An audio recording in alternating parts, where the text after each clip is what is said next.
I will say that the showers of hate that fall upon the earth dampen the minds of men. But with the umbrella of love, one could walk the streets of hate and fear not the minds of men.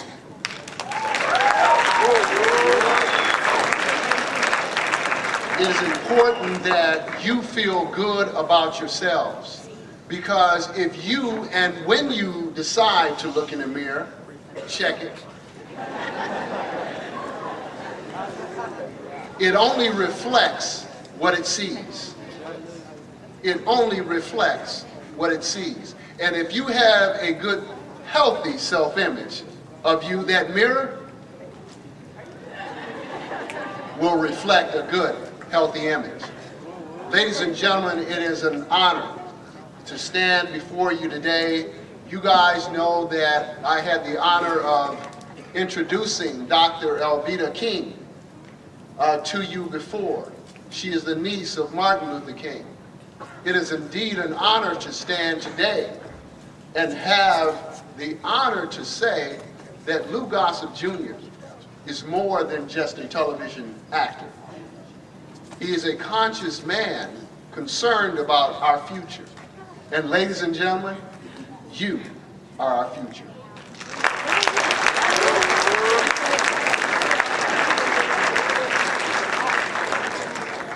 For those that really don't know about themselves, because it is Black History Month, I can tell you as a young African American, when I was growing up in 5th grade, coming from Chicago, an all-black environment, going into an all-white environment, I was then told and said things about that I never heard before, like that N-word.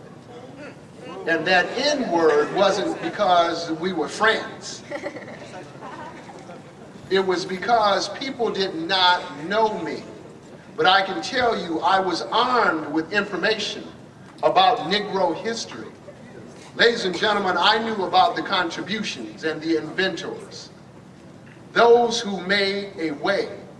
You're going to hear today from a pioneer. And being a television producer, having the opportunity to meet a stage veteran actor such as Lou Gosset Jr., who has came and come way before I got on this earth, to put me in a position to say, as a television producer, 5, 4, 3, 2, 1, action. It means a lot to me. It means a lot to me because there was someone that paved the way. And for my brothers and sisters of brown complexion, it's not enough to use insults on a daily basis about yourselves. Know who you are. Know to whom you are. Take some pride in identity and knowing that you are the only reason why we have a future. If you throw yourself away, you're throwing away our future. That being said, today the morning sun shone upon my face. Today, like always, I feel a part of the human race. It hurts to think that I'm in a world with so many people, yet so all alone. To care about friendship, love, and faith in a world filled with so much hate. I find it hard to keep up this pace, but today, the morning sun shone upon my face.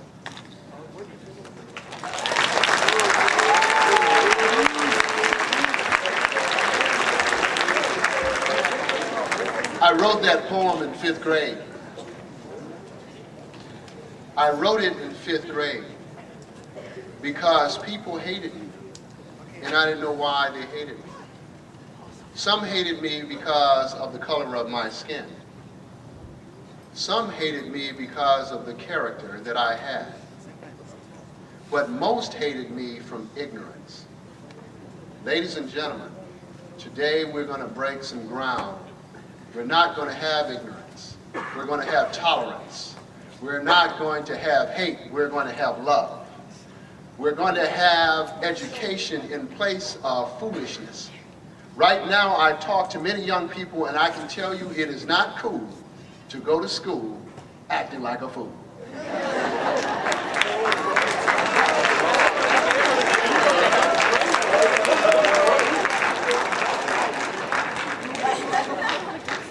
For most of you, if not all of you want something out of life. And for those that had the ITT presentation, ITT what?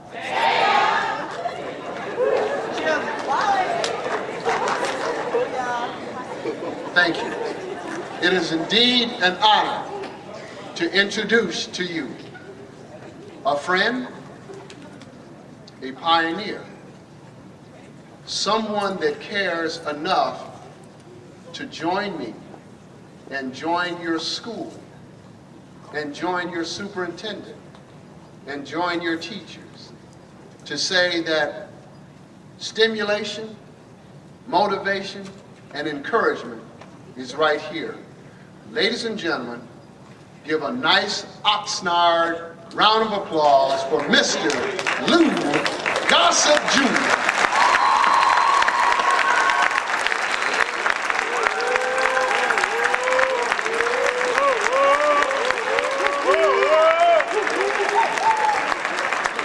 What's up? All right, you fellas, get down and give me 50. It's a pleasure to be here at Oxnard. How y'all doing? I know the girls almost won the championship, but next year you're going to win it all, right?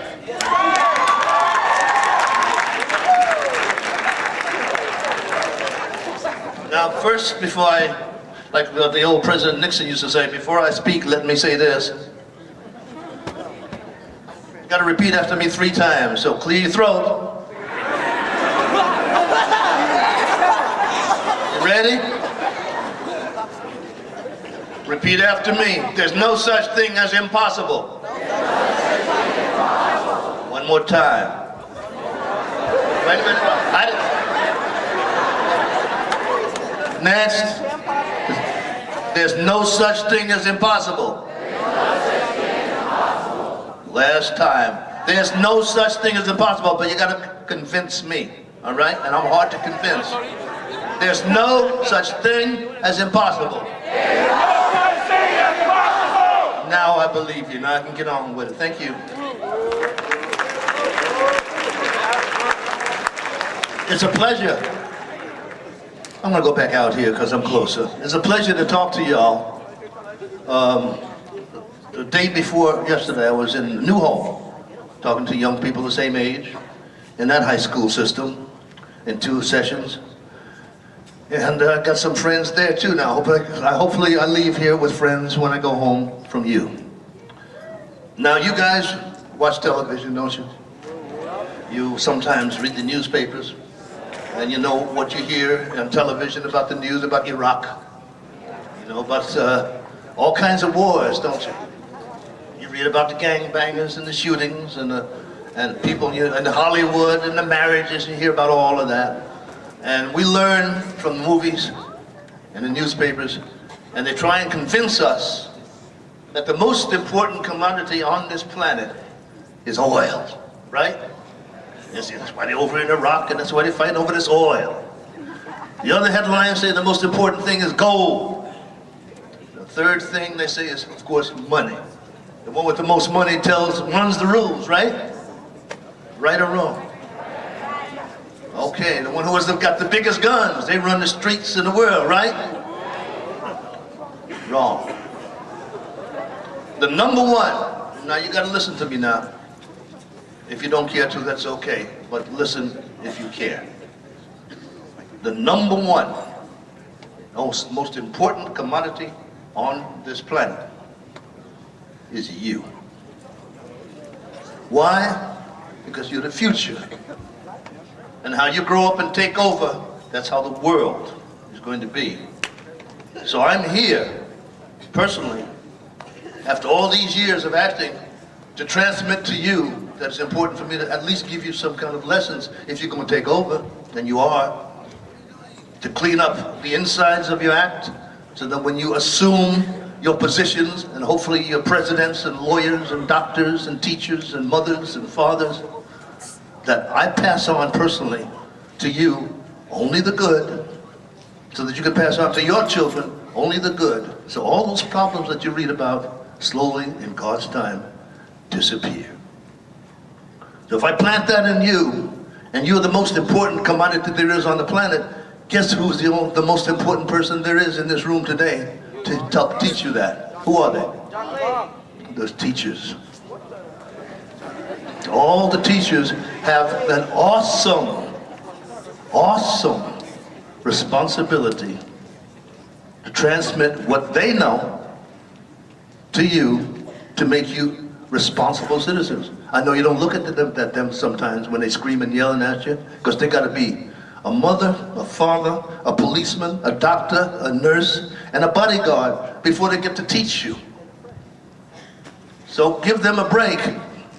I want to make sure that in the country, when this election happens, one of the platforms is that those teachers get better pay and better results, so they come in a better condition to help you.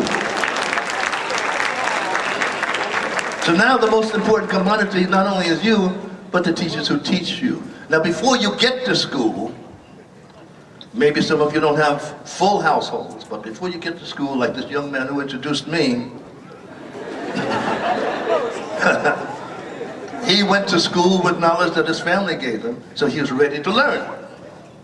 So now when you come to school, maybe you don't know how to do that, but you got to come to school ready to learn. Now show me by a show of hands. I'm going to ask you a question. This is going to be tricky now. By a show of hands, how many people have somebody in your family or know somebody who sells drugs?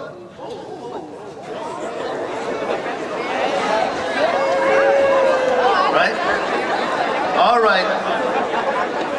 Show me by a show of hands, how many people know somebody in your family or friends who is a doctor? How many people know somebody in your family who is a lawyer? Now you tell me how many hands, who wins that popularity contest? Why do you think that is? Why do you think so many like drugs? What do you think it is? Huh? Why is that more hands was raised about drugs, right? Why do you have to, why do you want more people raise their hands about drugs than they raise their hands about doctors, lawyers, or even teachers? I know you know teachers, they're sitting next to you, but why do you think more hands were raised? Yes, sir. This brother said it says it's easy to do drugs than to become a doctor. Well, could somebody else give me another answer? You don't need an education. Yeah, you need education. You do know how to count. You don't know how to count now. If you know how to count, you're in big trouble. That reminds me, I'm going to get back to this point because I have a point to make. I was in a school, and it's become a joke, at a high school speaking like this one in Florida, a little north of Miami, and they had the best basketball team in the history of the state. The number one basketball player, his name was Leroy. Leroy was 17 years old, 6'10", the leading scorer and the leading rebounder. But Leroy was about to fail math. And without Leroy, they were going to lose the championship. So the entire student body had told the principal to give him another chance. So the principal got Leroy up on the stage, and the principal says, "All right, Leroy, this is your last chance to pass math. Leroy, how much is 4 and 4? Leroy said 7. Student body said, wait, no. Give him another chance. Say, okay, here's another chance. Leroy, how much is 8 and 8? And Leroy said 3. Student body said, please, give him one more chance. And the principal said, okay, Leroy, it's your last chance. How much is 10 and 10? And Leroy said 20. Student body said, give him another chance. You didn't get it, did you?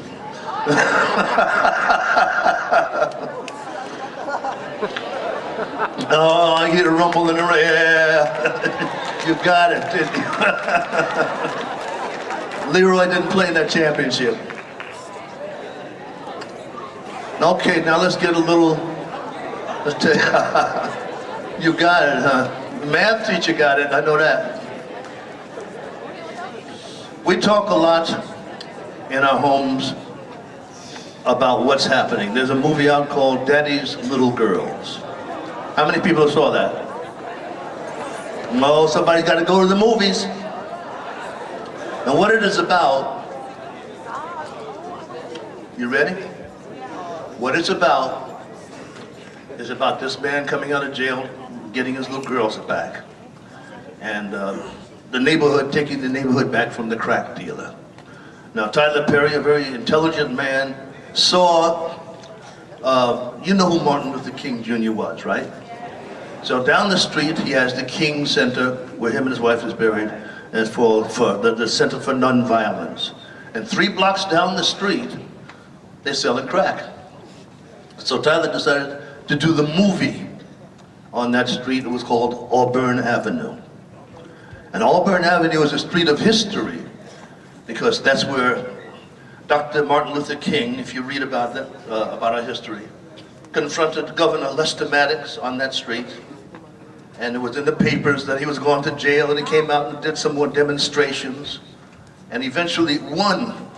But that was the street in which some of the old entertainers could only live in a hotel on that street, although they could play any hotel in Atlanta, Georgia. And they broke that barrier. That's also the street where he marched after that for liberty. And it's the street where the center is, and him and his wife is buried there. So in the place 3 blocks down with these young people about your age who can't go to prison because your age, that's who sells the crack, right?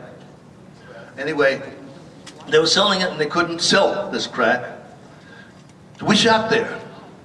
And the highlight of the movie is the neighborhood coming out of their neighborhood, because finally they had it.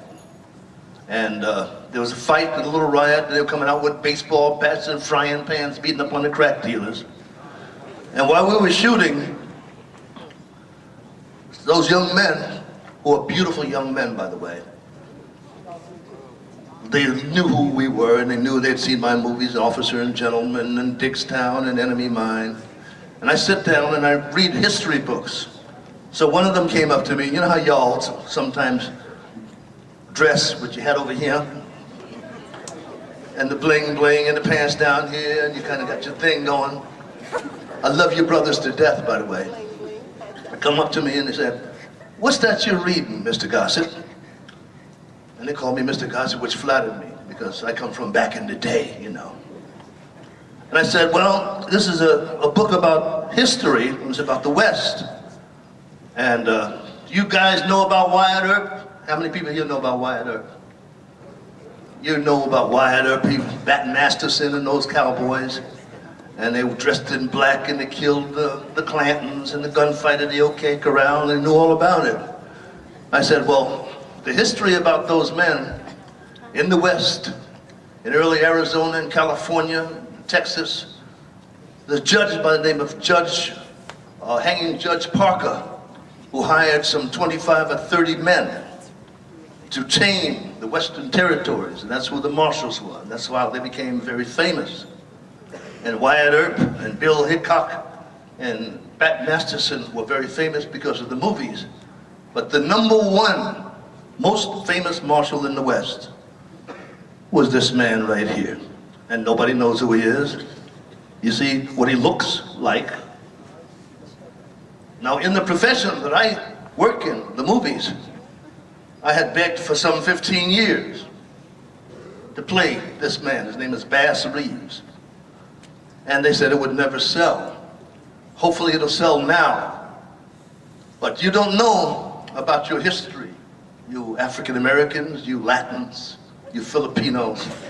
And it's so very important for you to know who you are from the beginning of time, so that you have a body of information and dignity and culture about your history, so that when you do come to school and you confront these teachers, you have a body of information in which they can help you grow from there. So that when you come out of school, you have a story to tell somebody. That's why I'm here. I want to tell you that your history is so very important. And in your history, when you talk about the beginning of mankind, and being a caretaker, he wants to make sure that there's enough food planted so everybody can eat, enough clean water so everybody can drink, enough shelter, enough love, because he is of superior intelligence.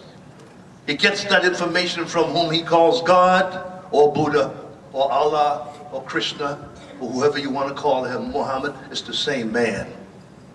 And once you get that message, because from then until now we kind of get sidetracked by what's more important.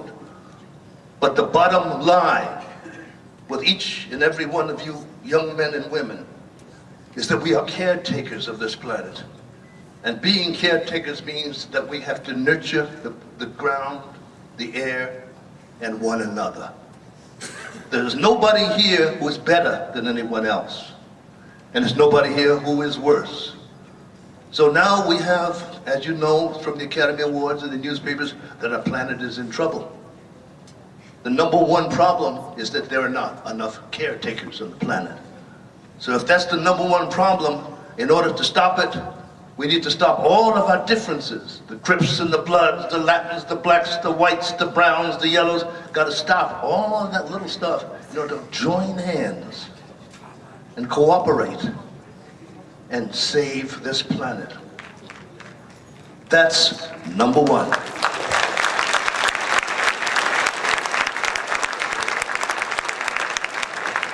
Anything less than that, that means man is thinking he's going to take over from God. And every time man thinks he's going to take over from God, it's in the history books, he fails.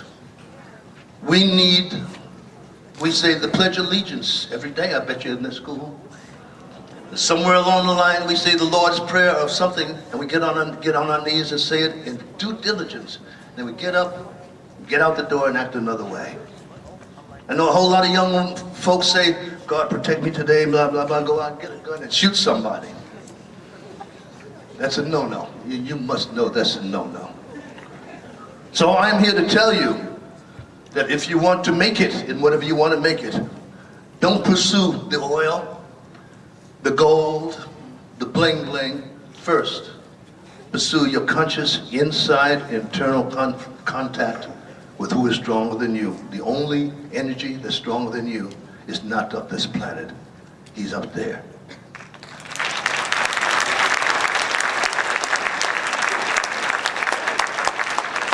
It is written in many books.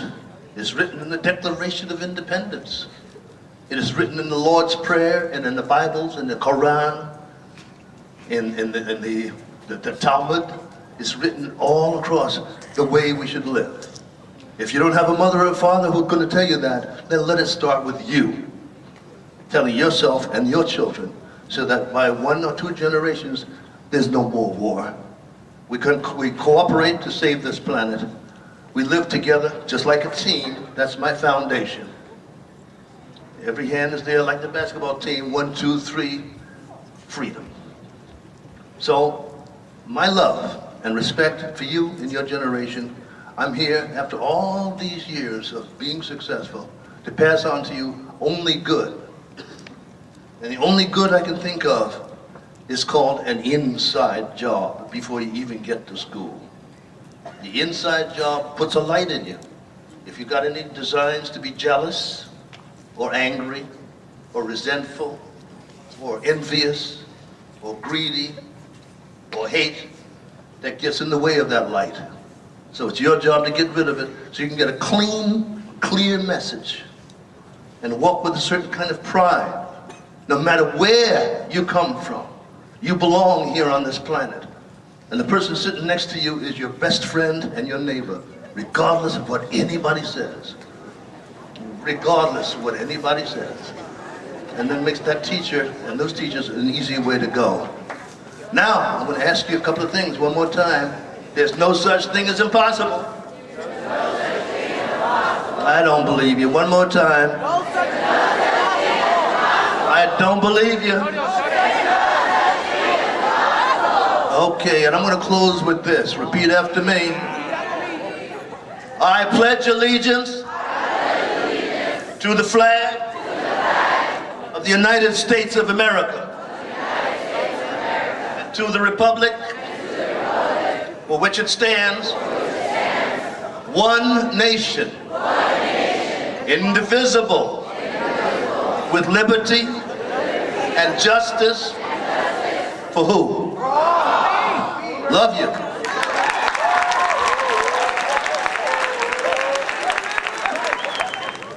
Are there any other questions? Right in front of you. Question? Yes. Question? Okay. Yes. I've been in 103 movies.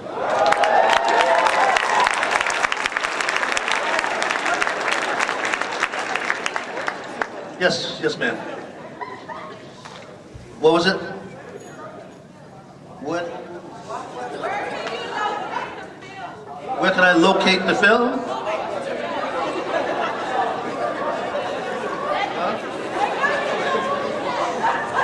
If you wanted to watch my movies, 103 of them?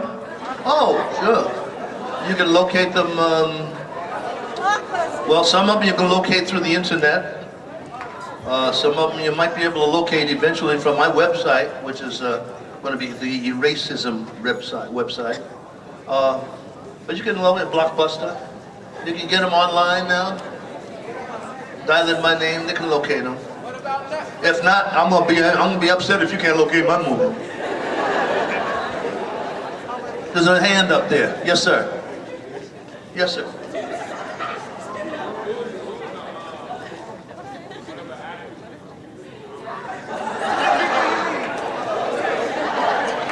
Your name ain't Leroy, is it, over there, man? What's your name, sir? What was your question? The famous actors that I've worked with? That I'd like to work with? That I did like to work with? Oh, all of them, man. I worked with, of course, Dennis Quaid. Worked with, Jimmy Woods. Chuck Norris. Deborah Winger. I work with all of them. They're all good buddies of mine today. Richard Gere. Yeah, you know, you girls don't know Richard Gere, a little older than you, huh? But he's cool. Question in the back, sir. Officer and a gentleman. Yes. A role you played. Yes. Very believable. Were you Thank ever you. in the service? No, I was not in the service, sir, but it would have been easier had I been in the service. Because after the Korean War, they had to revamp the entire military. Because the North Koreans and the Chinese started brainwashing and they had a different kind of warfare. So what I did over an 8-month period was redo all of the training films for every branch of the service. Some of them were the Marines, the Rangers, which are now the Green Berets, the infantry, the airborne, 101st and 96. So I did it all over an 8-month period. So I did basic training for 16 different branches. So I was in the service. I was employed in the service. So that's so I got that identification.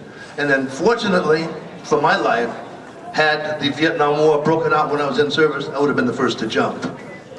But I was prepared, but I was out just in time. So I've been very militarily trained from every branch that you can think of. I did those basic training movies. Yes? Enemy Mine?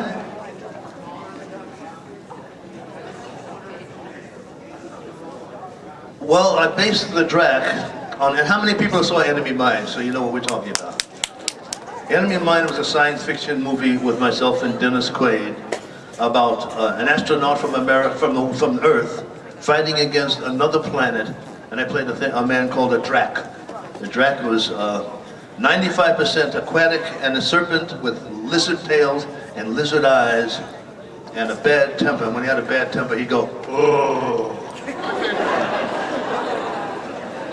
So I based that character from scratch on the fact that he was his planet was 80% water, so he would speak grrr, like that. When he was angry, he'd growl that way, but then when he was meditating, he'd say it softly, almost like a purring cat. His philosophy, in a certain time of their life, they do a chemical change in their body and they give birth to their own children. And his philosophy is a peaceful one, and that was an easy one to adopt there. And to live that way is a nice lesson to take that makeup off and live like that way as a human being. So his consciousness infected Dennis Quaid's consciousness, and he became to adopt his son, so that in the movie, that philosophy was the strongest. The alien philosophy turned out to be the better philosophy than the earthling philosophy. So it was a very important movie, and it was very pleasant to be able to take it over. Yes, ma'am. Yes. Where do I live, you say? What state do you live in? I live in California.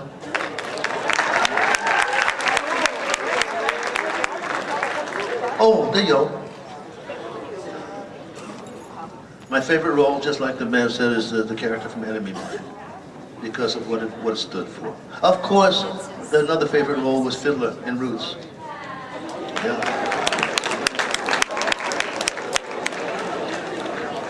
Any more? Oh, they're outside? One more question, and then the pilots are coming in. Okay, go ahead.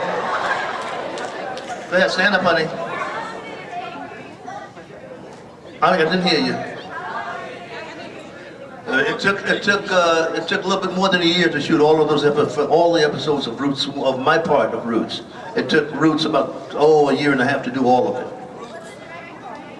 There was a different director for each episode. Sometimes they duplicate themselves. So there was probably 5 directors in all. All right? One last question.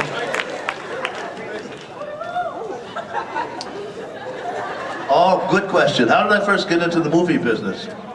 Well, let me go back. How old are you? 4 years. You're 16. When I first got into the theater, I was 15.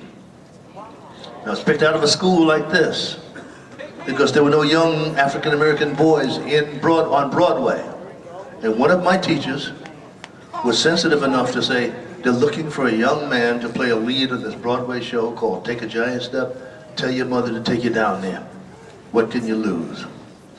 And that's how I got started. And I'm always grateful, because I could have been one of those guys that didn't go to school, nor did I could have been one of those guys that didn't respect my teacher, and I wouldn't have gotten a shot.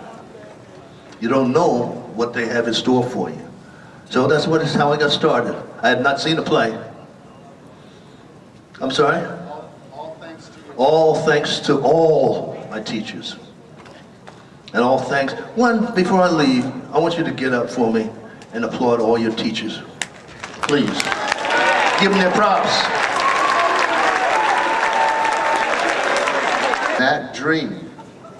From that dream, he has decided to fly. Ladies and gentlemen, give a nice round of applause for Robin Petgrave. Come on out.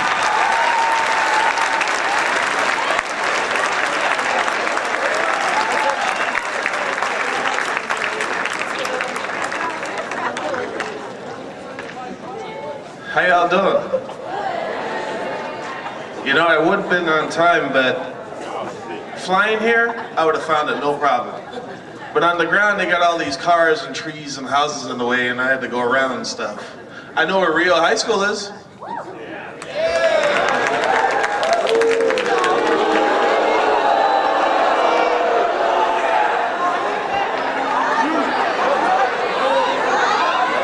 So how y'all doing today?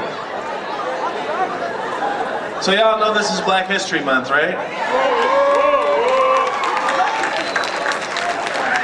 Now, did they tell you anything about me at all? Well, let me give you a little history on myself. I came from Jamaica, moved to the East Coast, grew up in Boston, did sports when I was in high school, actually went to UConn, the University of Connecticut, with a track scholarship. At one point, believe it or not, I was one of the fastest guys in the world. I qualified for the 1984 Olympics in 3 events: high hurdles, intermediate hurdles, and the long jump. Well, came out to California to act, wanted to grow up to be just like this guy. And when I got here, I discovered this flying thing. So I started flying helicopters. Well, it's really weird.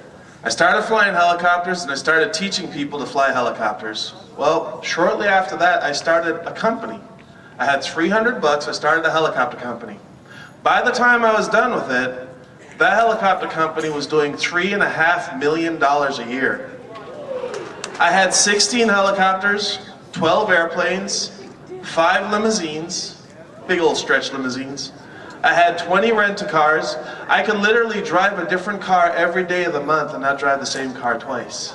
My own personal car, I drove a Lamborghini Countach. I had a Lotus Esprit Turbo, Porsche 944 Turbo, Mercedes, Jaguar, 2 BMW motorcycles, 3 houses. I had a lot of stuff, right? Now, I don't know if I was on the Oprah Winfrey show. She had me on the show. And they said, when I was on the show, I was on there with the guy that started Jamba Juice, and they're all saying, what do you do? And I said, what do I do? They go, what's your job? I'm like, I don't really have a job. They go, what do you do? I said, well, I fly around all day, I mess around, I meet some really cool people, and I get paid to do it. They said, what? You're an entrepreneur. I said, entrepreneur? What the heck is that? Well, it turns out what an entrepreneur is a person that figures out what their most favorite thing to do on the planet. And then you find a way to get paid to do that thing, and you now have the greatest job in the world because you're getting paid to do your hobby. See, if you're in high school, right? You got career days coming up, and they're gonna say, what job do you want when you get out of high school? And a lot of people are gonna be scratching their heads, right? Well, I have a different theory on it. Don't think about what job you want, think about what you like to do, because I guarantee you, there's a way to get paid to do what you like to do. For example, anybody like going to roller coasters? Anybody like shopping? Who likes eating? Who likes sleeping? Believe it or not, you can get paid to do these things. I'll ask you another question. You guys like celebrities? You like this guy right here? Any of y'all like Janet Jackson? Check this out. I got paid to fly with Janet Jackson. She was singing to me in my helicopter. I had my own free concert and I got paid to hang with her. That's my job. Well, the reason why I'm telling you this, right, is because you're learning something now that a lot of adults don't know. Most people go through life trying to think about what job they want. I say no. Think about what you like to do. Talk to your teachers, your counselors, these guys up here. A guy like me, you can call me up and say, hey man, I got this idea. I want to do this thing. How can I get paid doing that? And I'll tell you. It ain't that hard. Ben made millions of dollars. That is a sentence, right? Okay. Well, now I decided, well, that's not enough. I want to do something more. So I figured, well, since I'm such an entrepreneur, what I really like doing is I like helping out these guys. They're called Tuskegee Airmen.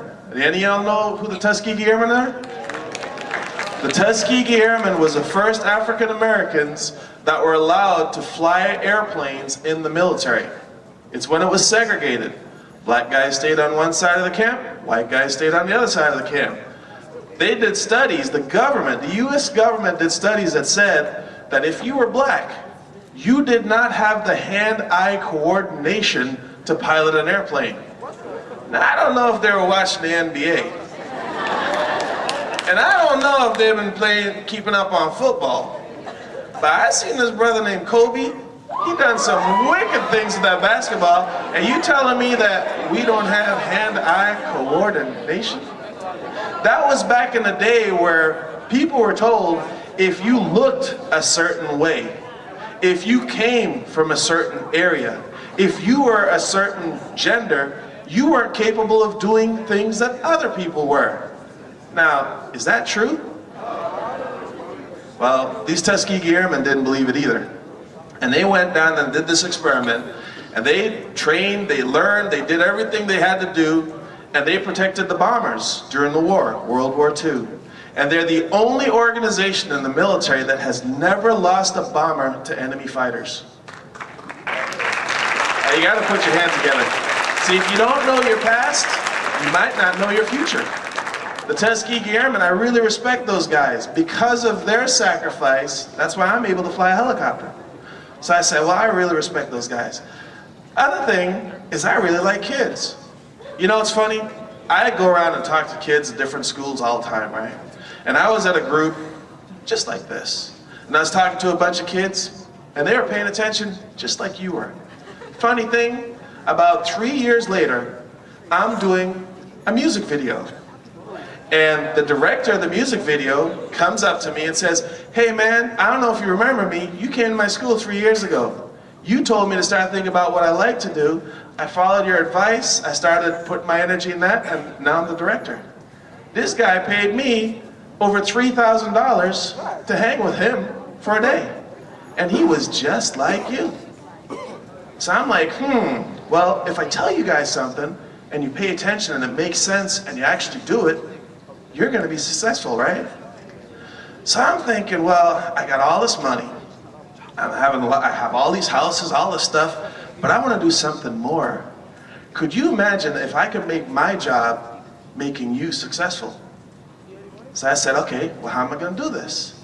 So I sold my company, got rid of all my stuff, sold my cars, houses, everything, got rid of all of it. Can you believe that? Because I wanted to do something bigger. See, a lot of people don't understand that. They think, man, you lost all your stuff. But they're thinking and looking at what they see. They don't think and look at the possibilities. So I said, well, I'm gonna make this place, I'm gonna build this museum where kids just like you can come down and you can do community service. You need the community service to get out of high school, right? No? Okay. You need to talk to your guidance counselor. No. So you need community service to get out of high school. Well, you can come to my place, do community service, and for that, I start giving you scholarship money. Now, a lot of the kids, since I have an airport that I'm at, and I have airplanes, and I have helicopters, a lot of kids decide, well, I'm gonna use that scholarship money to pay for some flight lessons. Because I want to be a pilot real bad, but my parents ain't got the money. So I say, fine. Well, how old are you? 16? You think you could fly an airplane? In a video game? You think you can fly a helicopter? No? No. Well, let me ask you, do you think it's possible for a 13-year-old kid to fly an airplane? You think it's possible for a 10-year-old kid to fly an airplane? You think it's possible for an 8-year-old kid to fly an airplane? Did you guys already check me out online or something? Well, you're absolutely correct. My museum, I've got 8-year-old kids that come there and do community service, and I give them flight lessons. I got kids that are in elementary school that can fly a real airplane and a real helicopter and tell you how it works. Now, some of these kids, they've gone and they've worked and done so much community service at my museum that they've gone on to do some really phenomenal things. Now, I brought with me this magazine. This is called Plane and Pilot Magazine. The issue is March 2007. It's next month's issue. It came out onto the newsstand about a week ago. Now, if you open up this magazine and you go to page 28, the whole world is reading about this one little kid that came to my museum, did community service, and set 4 world records. This kid is 14 years old, and he's already set 4 world records. I'm gonna tell you. Now, my museum's in Compton, right? A lot of people know Compton because if you follow Dr. Dre, if you follow Ice Cube, Eazy-E, y'all know about Compton, right? The media hypes Compton all the time. Every time somebody gets killed, every time something bad happens there, it's all over the news, right? But there's a lot of really positive things happening in Compton that they don't shout out so much, like two best tennis players in the world, Venus and Serena Williams, they're from Compton. They don't talk about that so much. They just got the millions and they keep it on the low. Well, we're doing something so the rest of the world is reading about kids that have set world records from Compton. Now, let me tell you what this kid did. He came into my office and said, I got this dream. Okay, what's your dream? Well, I can fly the airplanes and I can fly the helicopters. So I got this idea. Why don't you train me to fly both?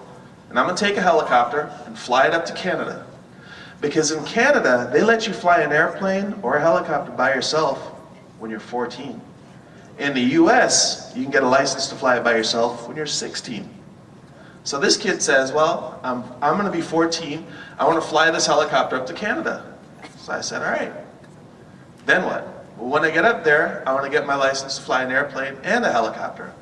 I'm like, well, you know, most people don't train in both. You do one or the other. And the reason why is because emergency procedures in an airplane is the opposite of emergency procedures in a helicopter. For example, if you hear this horn when you're flying, it means you're going too slow and you're about to stall. So what do you have to do? You have to add power and you have to push the nose of the airplane down to get some speed over the wings, get some more air flowing over it, and then you can generate lift and fly. In a helicopter, when you hear that horn, it means the blades are spinning too slow.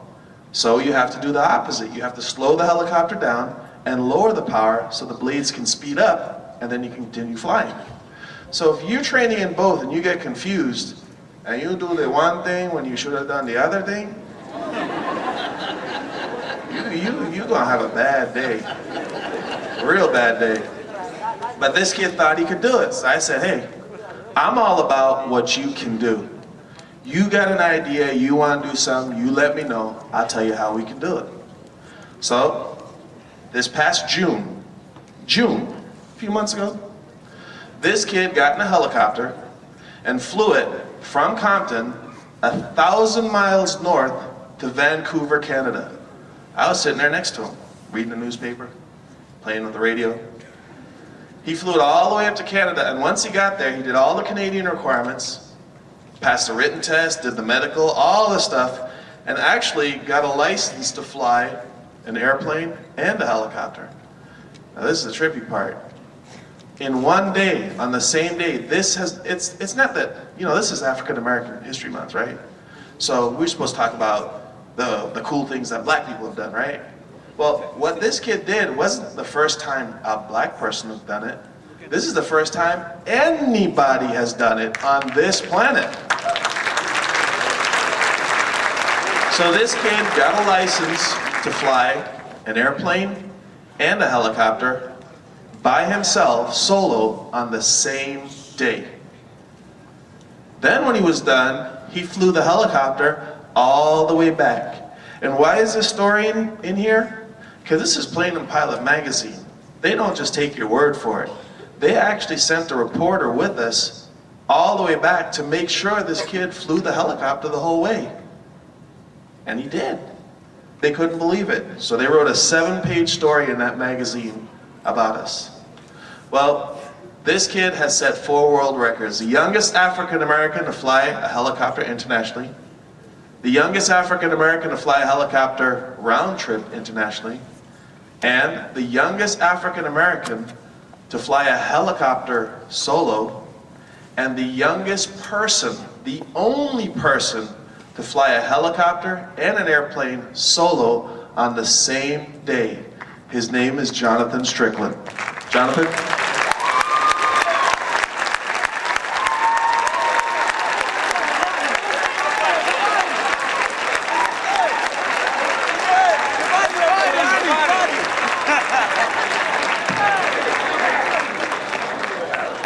Now, if you guys got any questions, here he is.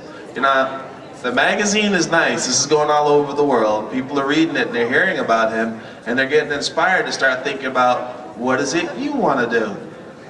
But not many people get a chance to actually ask a guy who's just like you. Actually, he's younger than most of you guys. Just got in the 9th grade.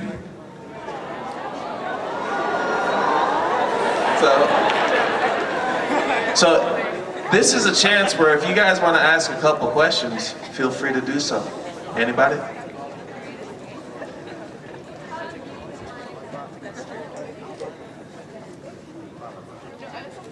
She wants to know how he felt the first time he flew in an airplane.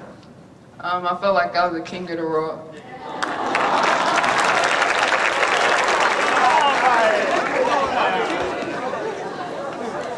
She wants to know what inspired him to fly. Well, I saw the program on the news 2 years before I joined. It was these two boys named Jimmy and Kenny. They flew to Canada, and Kenny, he only soloed in an airplane. And that inspired me to learn how to fly, because I said, if he can do it in an airplane, I can do it in a helicopter and an airplane. Oh wait, I didn't tell you that part, huh? See, about 2.5 years ago, we had a Latino girl, 13 years old, fly an airplane from Compton, 2,000 miles across the country to Oshkosh, Wisconsin, and back. World record. About 4 months later, we had 2 kids, an 11-year-old and a 14-year-old that flew an airplane up to Canada and soloed. He was at home in Inglewood watching it on the news. Inglewood, yeah. So he saw the stuff on the news and just said, why can't I do that? And then he came down to the airport. 2 years later, he set 4 world records. See, the point of all this, we're not up here trying to tell you how cool we are. We're trying to let you know how cool you could be. Because I didn't figure out I could fly till I was old. He didn't figure out he could fly till he saw 2 other kids did it. You're here in the presence of all these guys that are all thinking about your future. Now, if he can fly a helicopter and an airplane, if I can start a company with $300 and have it doing $3.5 million, why can't you get that grade that you're trying to get? Why can't you get this class on time? Why can't you make that team you're trying to make? Why can't you come up with that idea on how you can make your millions? So that's what it's all about. This is Black History Month, but we want to know your history. We want to know what you're going to do to make history. We just starting it, you got to finish it. Take us as an example, and let me see what you can do. So that's what it's all about. We have a website. Feel free to go to it. There's lots of information. If you have any questions, all our contact stuff's there. It's called tamuseum.org. Thank you very much. You guys are awesome. I wish I could have come here earlier. Give them a nice Oxnard round of applause.